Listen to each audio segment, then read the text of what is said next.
तव कथामृतं तप्तजीवनं कविभिरीडितं कल्मषापहं श्रवणमङ्गलं श्रीमदाततं भुवि गृह्णन्ति ये भूरिदा जनाः. The nectar of thy words revives the scorched spirit of human beings. They purify the sinner and are the life of the holy. To hear them itself is auspicious and peace generating.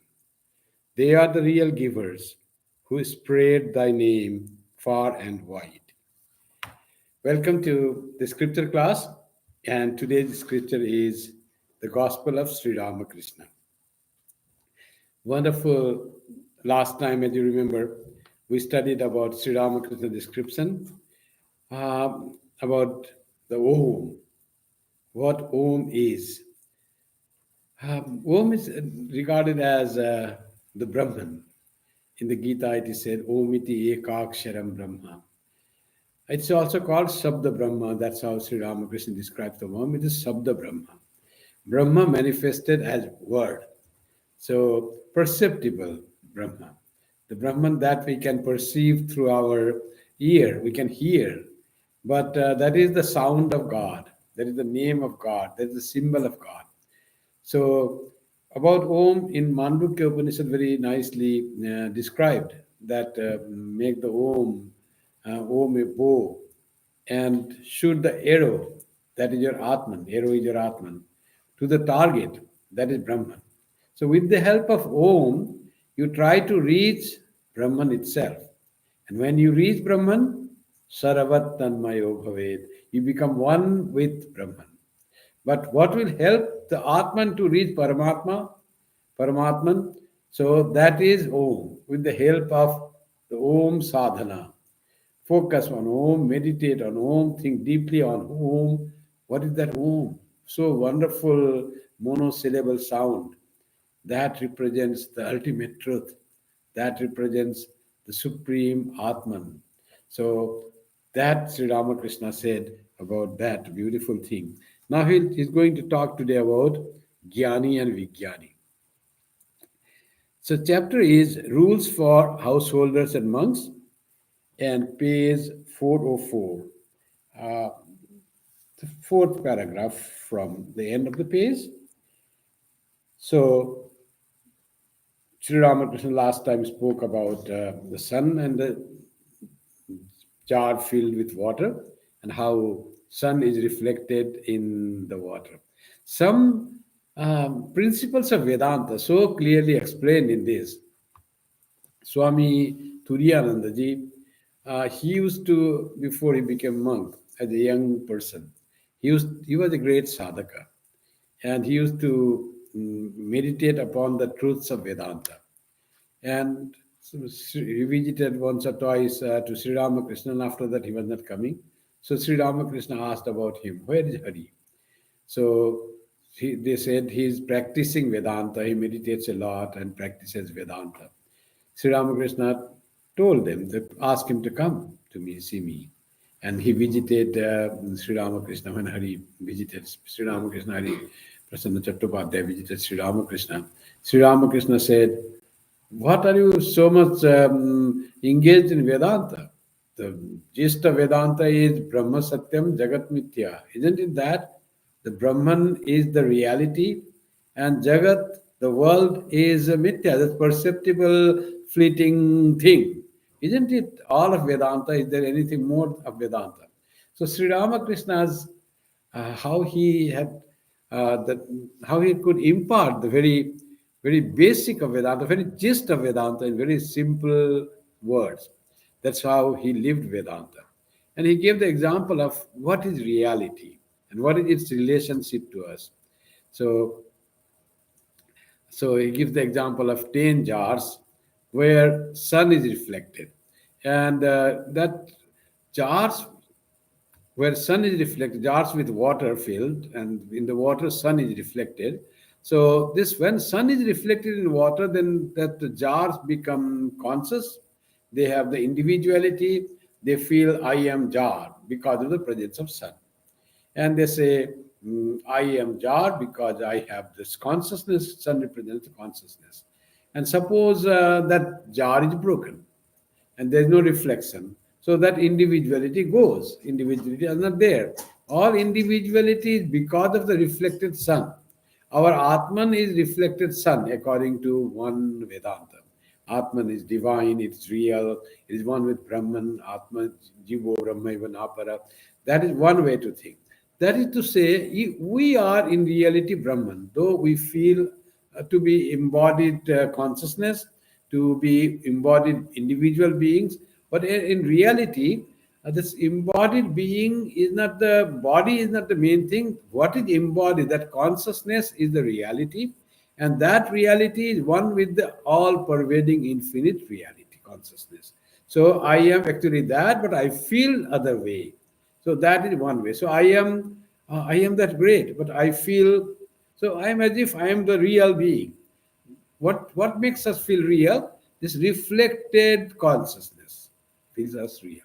So I am in fact the reflected consciousness. Every pitcher of a jar of water where sun is reflected, that every jar feels I am, I exist, I am this much. That individuality comes. But when jar is broken, individuality goes away. There is no reflected sun, so there is no jar. So like that, if one jar is broken, how many suns are there? So they will say there are nine reflected suns and one real suns. Nine are the first thing that they are individual beings in the Maya, and one is the real sun, that is this reflection. And like that, when nine jars are broken, then how many suns are there? One reflected sun and one real sun. So after 10th jar is broken, now Sri Ramakrishna asks, after 10th jar is broken, then how many suns are there? Then say, no, there is only one sun, the real sun, no reflected sun. Sri Ramakrishna says, that cannot be said. You see, this is the subtlety of the Vedanta. Then Vedanta says, you cannot say that there is one sun. Who will say? Only reflected sun could think of Brahman like that. When there is no individual sun, then who will say about the ultimate sun? The ultimate Brahman doesn't say, I exist. That's not there. That's, that ultimate sun is beyond I exist. It is existence itself. To say I exist, there has to be ego, individuality. Only then say I exist. Ultimate Son, the Paramatma, will not say I exist. In relation to Jivatma only, he says I exist. Jivatma feels that Paramatma is saying I exist. When there is incarnation, that Krishna says, Man mana bhavamat bhakto, I am the one who resides in the heart of everyone, remember me. But when is that relationship between God and the individual? When there is individual is there, only God will say to that. When there is no individual devotee, that's why they say, when there is no devotee, there is no God. When there is no creation, there is no creator. No creator at all. So that is not that, oh, creator is there and now the creation has stopped or creation has gone, creator never exists. No, you don't know. You know about creation only through about the creator only through the creation. When creation is not there, you can say there is no creator also. The relationship between creation and creator is through the creation only. Like that, when you have individual being, then only there is the sun, real sun. When that 10th jar is broken, then there is no real sun. You cannot say that there is real sun. Who will say what is there? There is no one to say. There's only the ultimate reality that pervades, which has no ego, which doesn't say I exist, which has nothing of that I-ness, that capital I of the Brahman. There's no that type of thing at all. There's no ego sense that I am here. Only in relation to the small I, our individual I, there is the capital I of the Ishvara or Brahman. But when all individual I is gone, there is nothing of that sort. Then what is there? Is there nothing? There is something which cannot be expressed. Only that exists, which exists only that knows. No one knows about that. So this is very subtle thing of the Vedanta to say after the 10th jar is broken, You cannot even say that one real sun exists because nobody is there to say what exists. Whatever exists, exists. Whatever is, which is undefinable, inexpressible. That's why avang manasago charam. It cannot be described through words. It cannot be thought with mind. So that reality is so subtle. After saying this beautiful truth of Vedanta in such a subtle way, explaining that way, Sri Ramakrishna continues. Page 404. The jiva at first remains in a state of ignorance. He is not conscious of God, but of the multiplicity. He sees many things around him. On attaining knowledge, he becomes conscious that God dwells in all beings. Suppose a man has a thorn in the sole of his foot. He gets another thorn and takes out the first one. In other words, he removes the thorn of ajnana, ignorance, by means of the thorn of jnana, knowledge. But on attaining vijnana, he discards both thorn, knowledge and ignorance. Then he talks intimately with God day and night. It is no mere vision of God. So beautiful thing, you see. What is the importance of jnana or knowledge of God? So he says, till we are ignorant, we see only variety. I and you and this and he and she. All that is the vision of a person who is ignorant. For that person, only mm, this creation of the variety is alone the reality. Only that much. Cannot go deeper to think what is that transcends this multiplicity and brings a unity. There's no thought of that unity which is called God. So after little thinking, then comes there must be someone which sustains this, which creates this. There must be one creator. There must be God which takes care. There must be God which holds this whole universe. Where is universe? Who holds this universe? There must be some being which may be formless, which may be in the form of universal law, but the whole universe is contained um, by the by the creators created some laws. By that it is held in position. So something of God's idea comes. Subtle mind is going subtle. And that slowly it wants to know that reality actually pervades everything. Without that, nothing exists, nothing can be perceived. And Sri Krishna says in the Gita, Sutre Manigana Iva. So, like the flower, the garland, you see the garland, different kinds of flowers, only external things seen. After that, you don't have any subtle thought to think how these flowers are held together and to make a garland. Only you see the garland. But there is something that holds all the flowers together. So if we have subtle mind, then you question and then you find, oh, somehow you come to know that there is one thing that goes through all the flowers and makes the flowers into a garland, holds the flowers together to make it garland.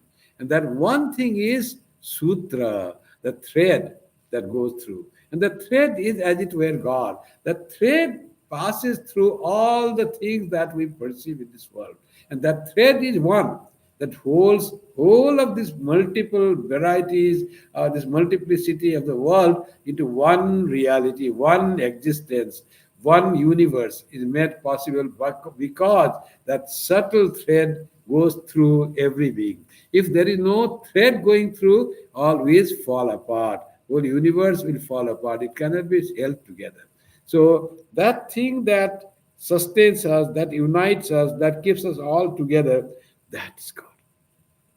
So you come to know about God, that one being that is common to all. Ahamatma Gudakesha Sarva Bhuta Sayastita.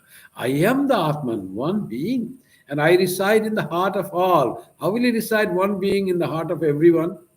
It has to continue to be all there.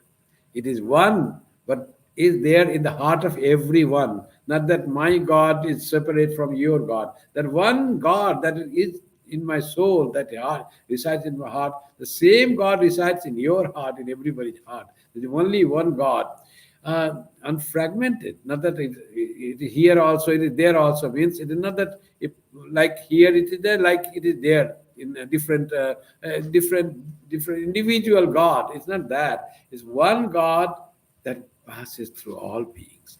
That then the idea comes of unity, one being. That is their idea of God comes. So that is knowledge. So ajnana seeing multiplicity, knowledge seeing unity. There is unity, something that unites us. And that thread that passes through is my real true nature, not the flower, not this body, but the Atman that is that holds us all this universe together. That is my real nature. Flower will wilt and dry, become dry. But thread will remain. That's more permanent. Thread will always remain. So I am not the flower which will wilt and dry and will decompose, but I am the thread that remains permanent. And the thread that goes through every being whom I was calling as God, I was respecting, worshipping, thinking of as God. That is my true self. In fact, I am that. By mistake, I was thinking I am that flower. Oh, I'm so beautiful flower. I'm good flower. I like that. I'm a small flower. I'm insignificant flower, and a flower saying. But we were never flowers. We are always one thread that is continuous with the whole universe. That is the Vedanta. And after that, he says, Jnana will remove the Ajnana. Now, this jnana is important, knowledge of the soul, knowledge of this important to remove the ignorance. Now, what happens after that? After that, jnana also has no value. What remains is then vijnana. And how he describes about the vijnana, Sri Ramakrishna says, beautiful example of vijnana. Uh, Now you are all grown up in the cities. In villages, sometimes what happens when you walk in the village, we come through sometimes barefoot, no shoes, and sometimes thorn comes and pricks the soul. And you see that thorn has entered deep into the soul, a small piece of thorn. Now, how to get it out? If you put your foot, it pains, hurts. Now, to get it out, you must have something sharp by which you just make it loose and try to find the end of the thorn and bring it out. So, what you do for that? You search a stable and strong big thorn and little scratch the place and make little surface around that soul so that you can hold on to that thorn which is entered into your soul, into your foot, and hold the thorn and throw that thorn away. The thorn that has entered into us and was hurting, was making us suffer, was giving us pain, with the thorn of ignorance. And that which helps us to remove that ignorance that hurts us is the thorn of knowledge. Now, knowledge helps us to remove the ignorance. Now, what happens to the knowledge thorn after you remove the thorn that was into the soul? The knowledge thorn is also thrown away. It has done its purpose. Now I have nothing to worry, no pain, no suffering. I am free from that. Like that, the knowledge that says about whatever you have read the scripture, that is also of no value when you realize God. So that is also forgotten. You don't have to recite from the Vedas how much you know, how much Vedanta and the Gita you remember, and the Durga Saptasati you all can recite.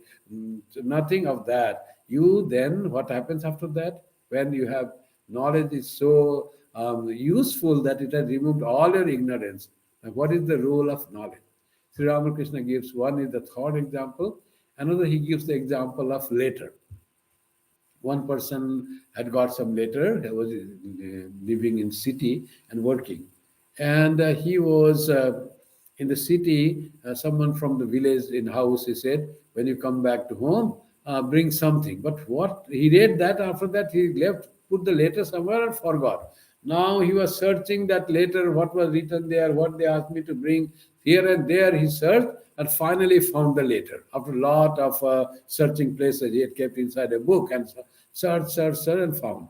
After seeing that, he said, it was written, bring 5 kilograms of sweet and so much cloth and so many other things he brought. He read all that. Now, what is the role of the letter, which was found after so much of trouble? He just put that letter in the dustbin, in the garbage bin, because that letter has no role. Now he knows what to bring, what to go to market and buy, and that carry that. That is the role of scriptures. That is jnana. Now comes this jnana that he got to use it in the life. This using this jnana in life is called vijnana. And he gives beautiful example. What is vijnana and what is jnana? There's one Swami, one of our Swami, he always says, Swami Sri Ramakrishna was, his Vedanta was Vijnana Vedanta. He emphasizes Vijnana Vedanta. And Sri Ramakrishna's Vijnana is that way. Actually, we have Vijnana word comes as the Buddhi, the Siddha Viddhi, Vijnanamaya Kosha. There is Annamaya Kosha, this body, and Pranamaya Kosha, the vital force that is in the body. And there is Manomaya Kosha, the mind. And there is, after mind, the higher than mind is Buddhi. And the seed or the body that is made of intellect is called Vijnanamaya Kosha. It is not called Jnana Kosha, it's called Vijnana, and that's the terminology. After that, beyond that is Anandamaya Kosha. But all these 5 seeds or 5 dimensions of human personality are nothing real personality. Real personality is something other than these 5 dimensions. One is the joy or bliss that we get, and another is the intellect, sharp, willing power to will and power to penetrate unseen things, thinking power, and another mind that feels and tries to do that. Then mind with the senses, and there is prana, the vital force that makes your body alive and senses work and mind work. Prana is important for buddhi work. Everything works through prana. It pervades all different seeds. And there is physical body made up of blood, bone, and flesh. So Annamaya Kosha, Pranamaya Kosha, Manomaya Kosha, Vijnanamaya Kosha, and Anandamaya Kosha. The term is Vijnanamaya Kosha. But here Sri Ramakrishna's Vijnana is more than just that knowledge, just that intellect. It is utilizing the power of intellect to transform our life. That is practical in our life. She will make it clear. Let's read. And in that he said beautifully, let me explain that. In other that about the thorn. But on attaining Vijnana, he discards both thorn, knowledge, and ignorance. Then the knowledge of Shastra doesn't matter. He starts living the knowledge of the Shastras. First, he had to see what is meant to become, to practice ahimsa, what is meant to become not affected by the thing. And after that, he doesn't know all these things. He lives, he's not disturbed, he's not attached, he's not partial, he's not individual, liking some, disliking some. He's not fearful being. He now learned everything through jnana and starts living that life which is taught by the Shastras. He's now a dharmic person, vijnani person. When he starts living the life taught by the Shastras, he is then a vijnani person. He transformed his life. His habits are changed. And he says, but on attaining vijnana, he discards both thorns, knowledge, and ignorance. Then he talks intimately with God day and night. It is no mere vision of God. Realization of God means what you see. Vision of God. If we can see Krishna coming here and just seeing light is there and playing flute and you see Krishna, how joyful is the scenario will be. Krishna, you see, whatever is your deity, Shiva, sitting there and all the glory and joy and peace that comes with the vision of God. Bhagavan Darshan. That's what called vision of God. But realization of God, he says mere vision of God. Sri Ramakrishna says vision of God is mere thing. It is so simple and easy thing. It is not that you have to fully give that much importance to the vision of Sri Ramakrishna, vision of God. There is higher position than the vision of God. What is the higher position? Higher position is he talks, that person, the devotee who has attained the Vijnana, talks intimately with God day and night. So, what does it mean by it? That person doesn't sleep at all, only talks to God always, doesn't have anything to do with the world? No, it's not meaning. Talking means he's always aware of God, of divinity, always aware. And then, so much aware, he feels or she feels guided by God all the time. Not his ego is completely obliterated and is always in everything he feels the God's message. God is guiding how to everything is as if is guiding. God is guiding every movement of his, every thought of his is being guided by God. He doesn't feel that he is doing for himself. When Sri Ramakrishna asked him, so how much ego I have, you think?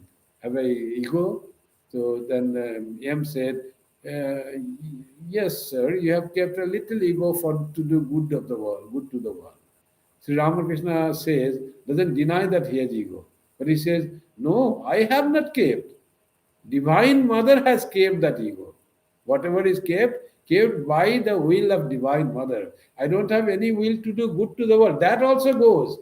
To do good to the world after we'll see little purified, then we want to do good to something.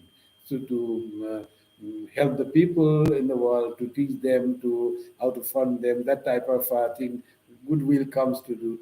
But when you have grown that, outgrown that, then you still do good to the world, but not by your ego. Then you become instrument in the hand of God, and God starts using you as instrument to do good to the world, not through you ego at all. It is not your plan that I want to do good to the world.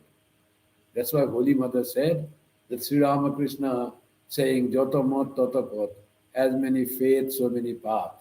It's not he did by calculation. Oh, I have now found that God is found through every religion, all experience leads me to the same God. And then now let me proclaim to the world as many faiths, so many paths. Each faith is a path to reach God.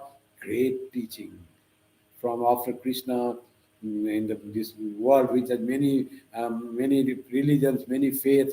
Someone is there who practiced and then claiming. Sri Ramakrishna didn't do to preach that. Then how did he say? Divine Mother herself gave him that knowledge. She herself made that proclamation through Sri Ramakrishna. It's all the plan of Divine Mother.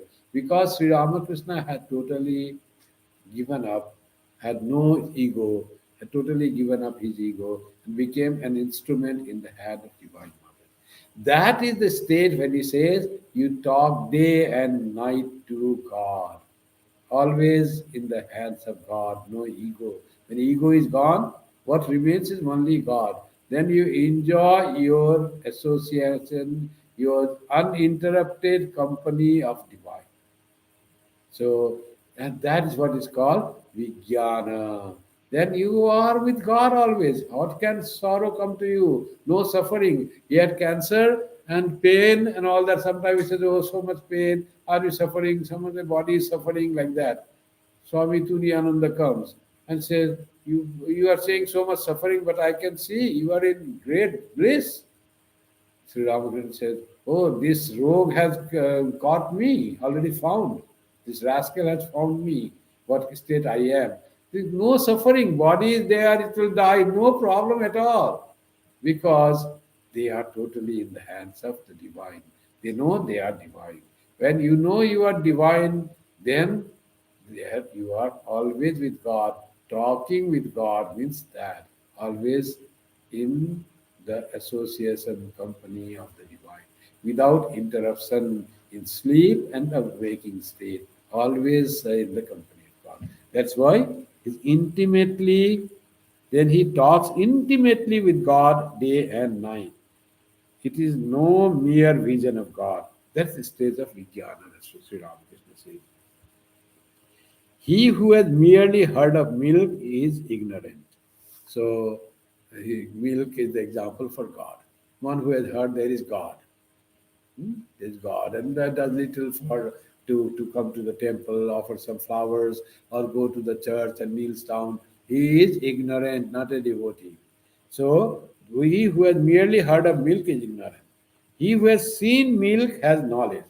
Now, who has seen God and has real devotion and feels God is present in the places of worship, and he has now knowledge that the real place of peace. I should go there, I should meditate there, and now he has knowledge and knows that divine presence. You feel more there. God is present everywhere, like that. Seen has seen milk. One has heard milk, ignorant.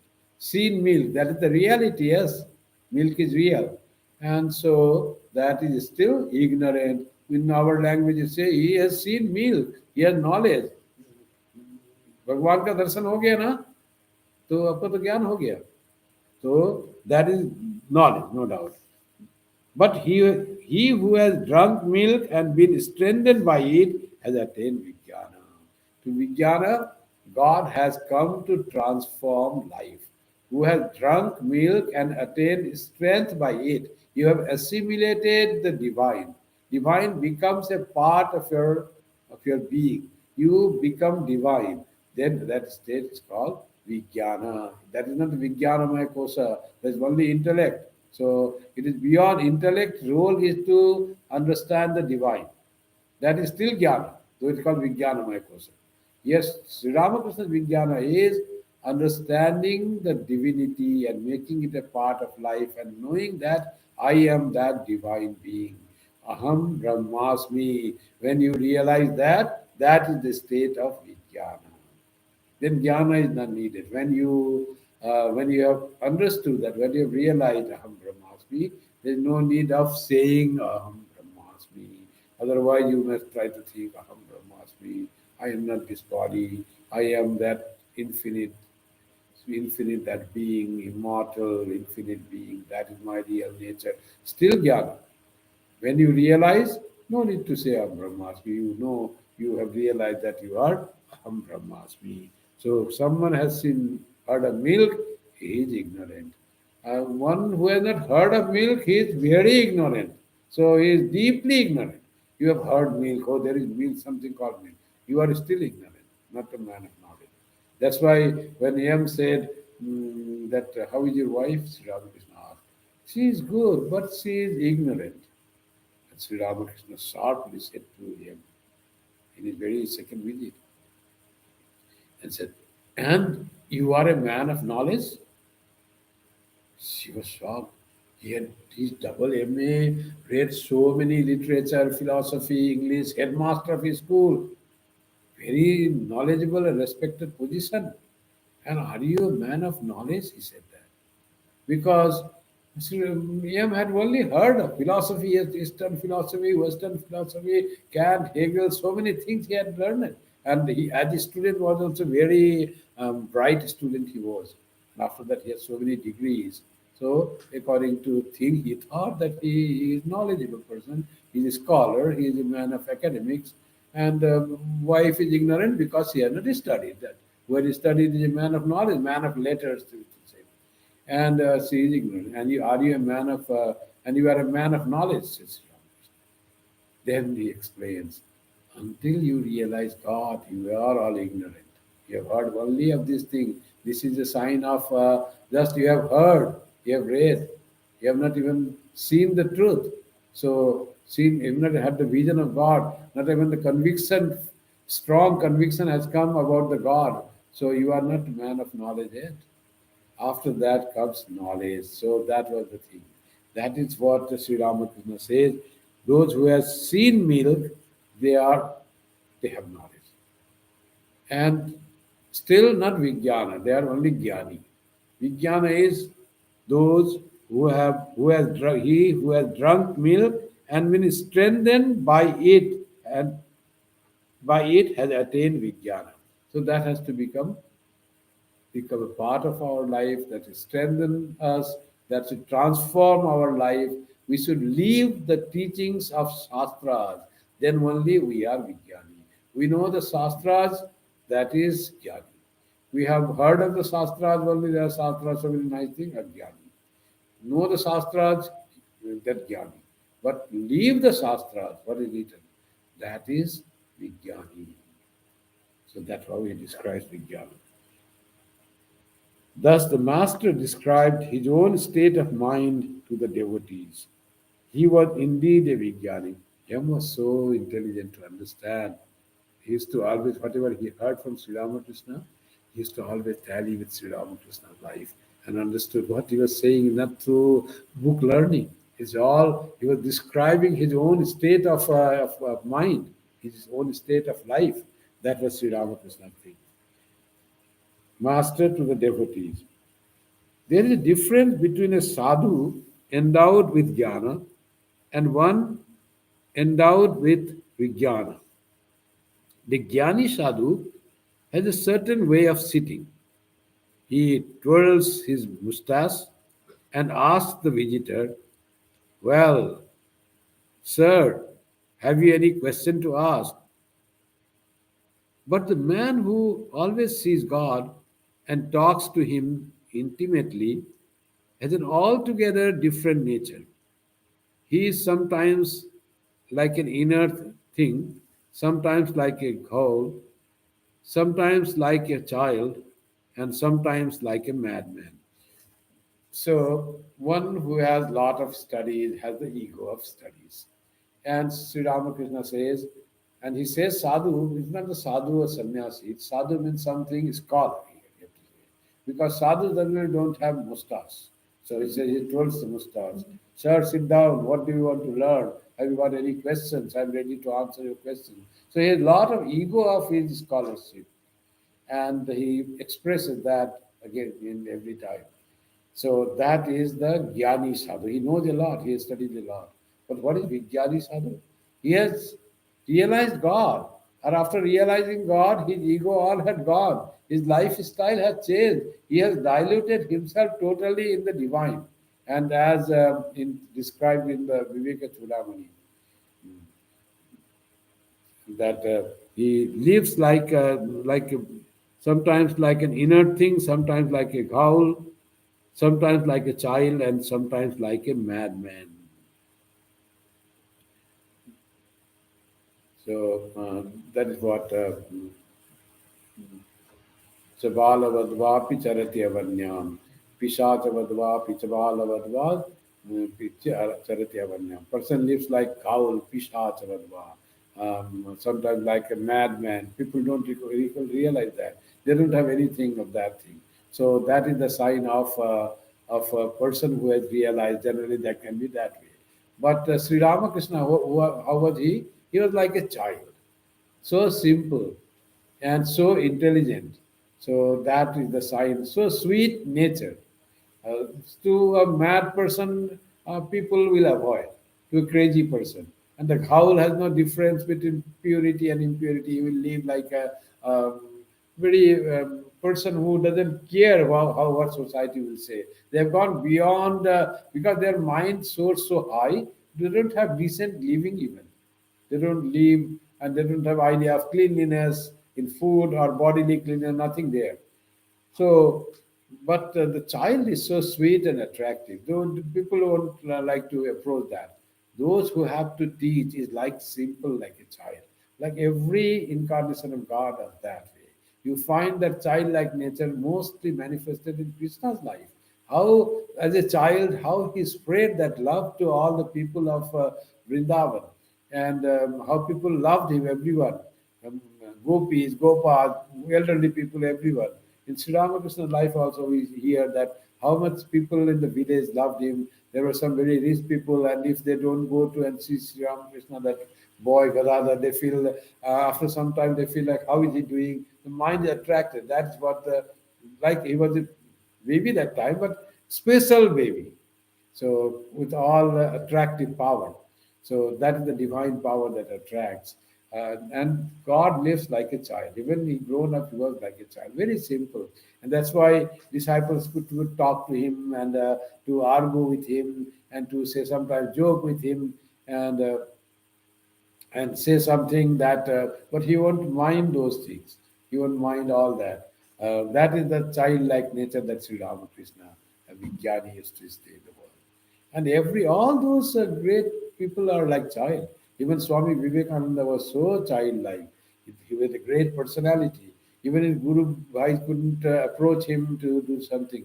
very serious and used to dwell his mind and other things, lot of idea how to all responsibility given by Sri Ramakrishna to establish the mutt and to start the machine, huge machine to start to run so that it runs for thousands of years.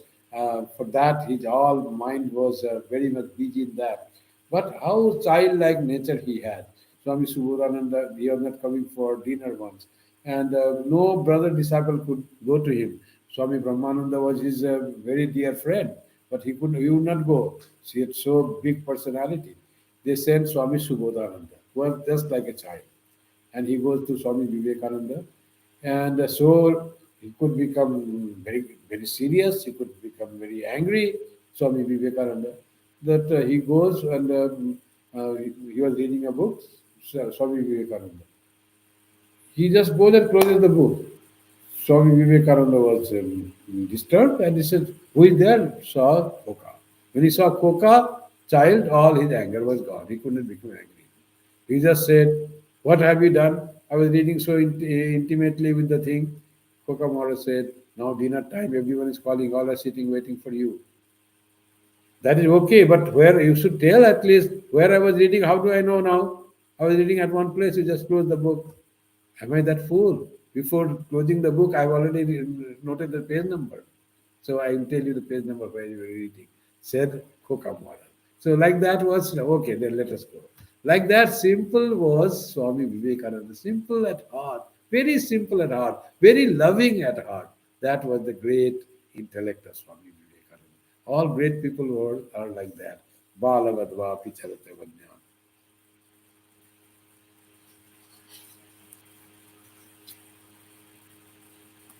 Unmattavapi च बालवद्वापि शाचवद्वापि चलते वन्य. That's half of the sloka.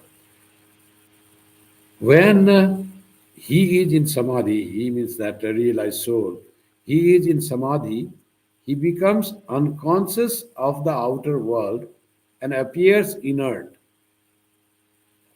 He sees everything to be full of Brahman consciousness. Therefore, he behaves like a ghoul. He is not conscious of the holy and the unholy. He does not observe any formal purity. To him, everything is Brahman. He is not aware of filth as such. Even rice and other cooked food after a few days become like filth. So Sri Ramakrishna says, for a person who cannot distinguish between the rotten food and the fresh food, that is their condition. They cannot distinguish. And says rice that is fresh today will become rotten tomorrow. So after if you leave it outside the fridge, so that's why he says the people Brahmagyanis they may who live like howl they don't they cannot distinguish between the living civilized and courteous life and living anywhere. That doesn't matter because their mind always soars in very high and blissful state. That is the person. And once Sri Ramakrishna saw one person who was like a madman, crazy person, having mango plant in one hand and something in another hand, stone in another hand, and came and ate from food from the leftover food from the leaf plate that had been thrown and was going. Sri Ramakrishna saw and understood he's not a madman, he's a Purna Jnani, he's a real Vijnani. And like a madman, he is behaving in the world. Not that by willingly behaving, but they don't care for the world at all. So they live in that bliss and behave whatever makes them, God makes them behave. So Sri Ramakrishna saw this and then he said to Divine Mother, Mother, don't make me like that. He understood the Purna Jnani can stay, can become like lead life anywhere. Why he said that? What is wrong in that Purna Jnani living like a madman or an inert man or a cowl? Because Sri Ramakrishna's role was to teach to the people. People had to come to him, people of the society. And then through that message of spirituality has to go. Others have realized God and they are in bliss of God. They don't have the role to preach the truth of Vedanta, preach the truth of scriptures, to enlighten other life. They don't have role. But Sri Ramakrishna has that role. If he lives like that, people will not come to him.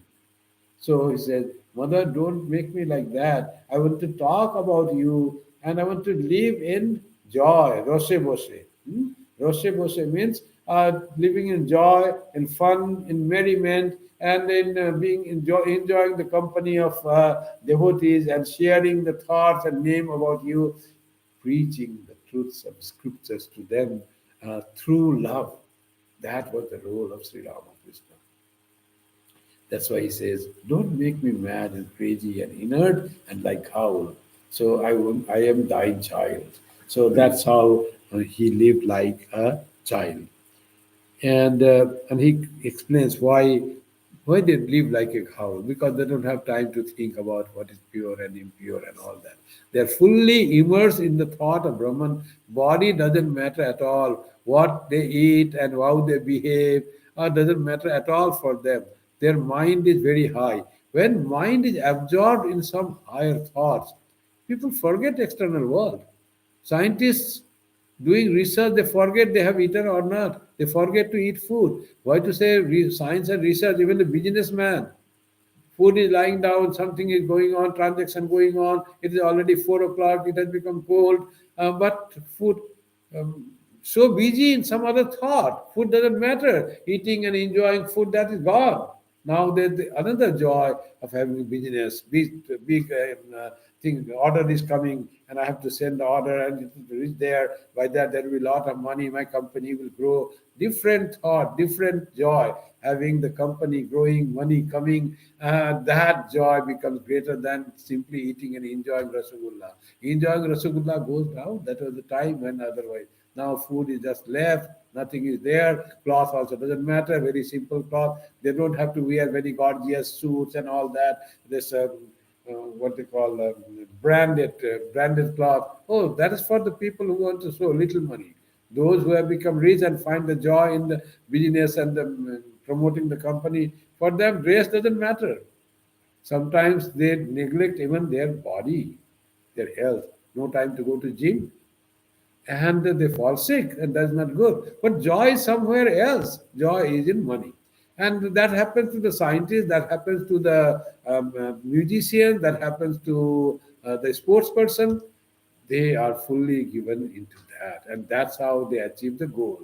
And other things just becomes secondary. They renounce the thing that is not important for their life. That is the renunciation. Automatically drops. Something else gets the value, gets the priority, gets importance in life. That those who are which things are not important, that those that go from their life. That's why those things are renounced. Renunciation happens to get something more valuable. They think.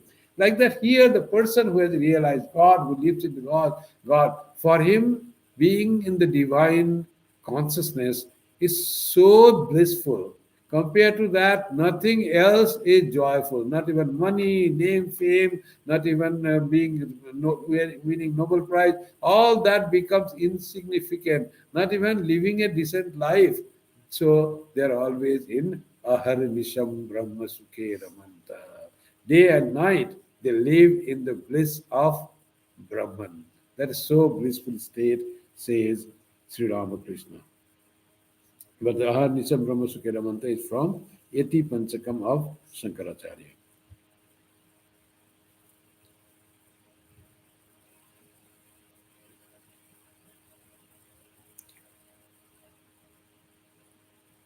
And sometimes he becomes inert, doing nothing, saying nothing, speaking nothing, but just in samadhi for days together. Sri Ramakrishna himself had attained that state. For 6 months, he was inert and in nirvikalpa samadhi. And he was not eating, not drinking, nothing. So one monk saw him in that state. He used to come and try to disturb his samadhi, and sometimes he would not wake up. Sometimes he used to beat him on the back. And he came to outer consciousness. He used to give that sadhu used to bring some food and put some food in his mouth. Sri Ramakrishna mouth. Somewhere inside that was that gave the prana, survive. And some fell down. No idea of what he's eating. That type of idea, inert, like he had gone through in his life. Now, Sri Ramakrishna describes again, he is like a madman. People notice his ways and actions and think of him as insane. Or sometimes he is like a child. No bondage, no shame, no hatred, no hesitation, or the like. So Sri Ramakrishna describes all the stages that Shankaracharya describes in Viveka Chudamani of a realized soul. What does it mean to become like a child? Balavat, what does it mean? So no bondage, no responsibility, no shame, no hatred, no fear. One reaches this state of mind after having the vision of God. When a boat passes by a magnetic hill, its screws and nails become loose and drop out. Lust, anger, and the other passions cannot exist after the vision of God. They're just saying that when sheep passes through a huge magnetic hill, and all this nuts and wood, all they come out, and this becomes loose by itself, by the power of this magnet, huge magnetic hill. Like that, he says, when one realizes God, all this lust and anger, all they go away without even his trying. So that realization is so powerful. All negativity, all impurity, all that just illusions that goes away. So that is the power of the realization of God. The person is totally transformed. In that state, Ratnakar becomes Valmiki. Ratnakar was just meditating on God. So he had no knowledge, he was a robber, and he was just meditating on Rama, Mora Mora. Then how, when he came out from that ant hill, why he changed already? So because all changes came, whole transformation came. There was no more Ratnakar. That personality totally changed into the personality of Valmiki. Here a poet had born in place of the dacoit, the impure, selfish, cruel dacoit, totally transformed into a sage, a poet, a seer of God. Just this transformation is because of the sadhana. Unrealized worldly person transforms into a sage through the power of sadhana. Everything changed. All that thing that screw, as it were, screw were all loosened, and that old person is totally gone. It is a new person has arisen in the place of old person. That's how it happens with the people of a realization.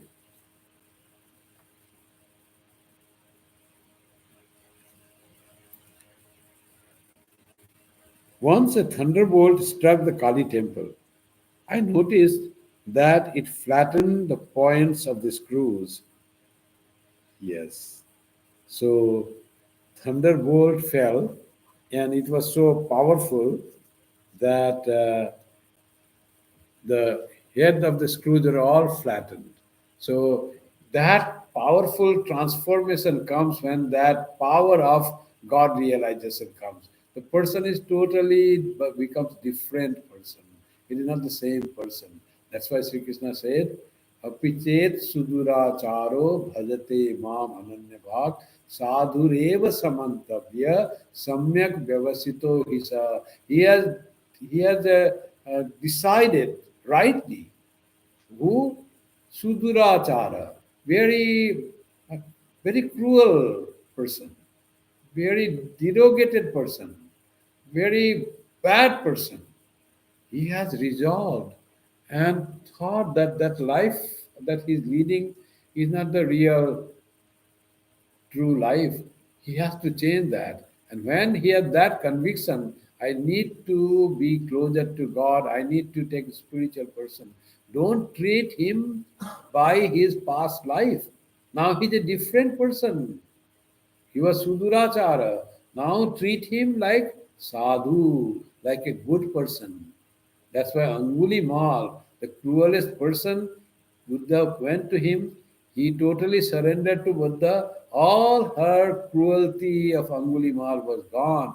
He became surrendered, took surrender to the Buddha. And then he's totally transformed now. Now he has no this attitude of cruelty, killing, all this has gone, and he has become so good, like a saintly person. So that person can transform to this person. That is the probability of human life. So once we see some very bad person, you don't have to always label he is a bad person. That is wrong. Any bad person can be an extremely good person. Swami Vivekananda saw the thief that the thief that was had come to Pawari Baba and had become such a great monk. And he said among the monks, he was one of the very highly achieved monk who had achieved the sadhana done so well. So that is possible. We often try to brand a person by what that we have seen. There is transformation, there is change in the person. So never should we forget the chances and the capability of transformation in a person. A person who is agyani, murkha, a foolish person can become a intelligent person. A ignorant person can become a person of knowledge. A sinner can become a saint. Every sinner has a future. That we have to remember always, because God resides in everyone. That's why our prayer says, Mukam karoti vachalam pangum langayate giram. And the person is lame, huge mountain is there. So how will he cross the mountain? Is it possible? Yes, he can also cross the mountain. How? By the grace of God. Person is dumb. Will it be possible for him to speak? Yes, if God's grace comes, He will give a great lecture. He can become a wonderful speaker. So we find such thing in the life of Shankaracharya. One of his disciples was not very studious and not lettered. So other disciples used to make fun of him. One day Shankaracharya saw that other disciples had become egoistic and they think they are learned because they have read some shastra, and other one fourth one didn't read. One day he said to that, I think it's Padmapada, come here. He was on the other side of the road, of the river. He just walked over the river because his guru had asked. Then he started praising Shankaracharya in Sanskrit verses. He was not learned. He didn't know anything of the poetry or Sanskrit. He just make the Sankara, Bhava Sankara Desika Mesharanam. That is his composition, Shankaracharya. By the grace of his Guru, by the grace of God, that person who was supposed to be not knowing, he became great scholar. Shankara's disciple became a pontiff of one of the Shankara Peethas. So it is possible. So that's why we should respect everyone and be kind to every person, those who do wrong. There is probability chances that they also may become good person. Don't have hatred towards any person that misses serious. Thank you very much. So next Friday, uh, next Friday there will be no class. Next Friday is not. We will meet next after that. We'll meet on uh, mm, next year on January the 5th, and we'll have the Friday scripture class on January the 5th. Until then, good night to you all, and Merry Christmas and Happy New Year to everyone. If we can join our Christmas Eve program at 5:30 p.m. on 24th December, you are all most welcome. We'll also um, do the live streaming of the worship here and the carols and all songs. And on 1st of January, we have Kalpataru Day celebration at 12 p.m. You are most welcome. That day, we feel that Sri Ramakrishna is gracious, becomes Kalpataru, and blesses us more, listens to our prayer, and he gives us, grants us whatever we need. So that feeling. So try to come to the temple and bow down to Sri Ramakrishna and pray to him that day, if possible. That program also we are going to live stream, and then we meet on 5th of January in the new year, and after that our regular sessions start. So from 25th until 25th of December until 4th of January, um, all the activities, main activities like classes, scripture classes, and the service will remain suspended um, from 25th of December. So now but first January program will be there. So now the closing chant. Om Shanti Shanti Shanti Hari Om Tat Sat Sri Ramakrishna Arpanamastu Jananim Saradam Devim Ramakrishnam Jagadgurum पादपद्मे तयो श्रित्वा प्रणमामि मुहुर्मुहुः. Good night to everyone.